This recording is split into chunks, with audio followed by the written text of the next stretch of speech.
আসসালামু আলাইকুম। ক্রয় আপডেট। আজকের কালেকশন দুইটি গাড়ি কালেকশন। আজকের কালেকশন টিপিএস রাইটার গাড়ি কালেকশন।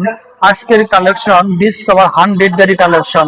প্রিয় দর্শক দেখেন, এটা 100 ডিসকভার গাড়িটি চাকা দুইটাই একদম নতুনের মতোই।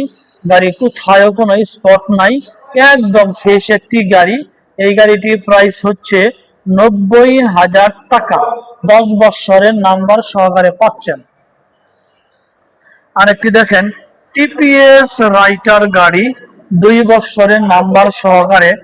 গাড়িটি হচ্ছে একদম নিউ নতুনের মতোই। এই গাড়িটির প্রাইস হচ্ছে 1,40,000 টাকা। প্রিয় দর্শক, আজকের আপডেট গাড়ি দেখেন, সুন্দর করে দুইটি গাড়ি। প্রিয় দর্শক, যারা আমার ফেসবুকে ভিডিওটি দেখছেন আমার ফেসবুক পেজটি ফলো করে দিন। যারা আমার ইউটিউবে ভিডিওটি দেখছেন আমার ইউটিউব চ্যানেল সাবস্ক্রাইব করে দিন। ভালো থাকেন, আল্লাহ হাফেজ, আসসালামু আলাইকুম।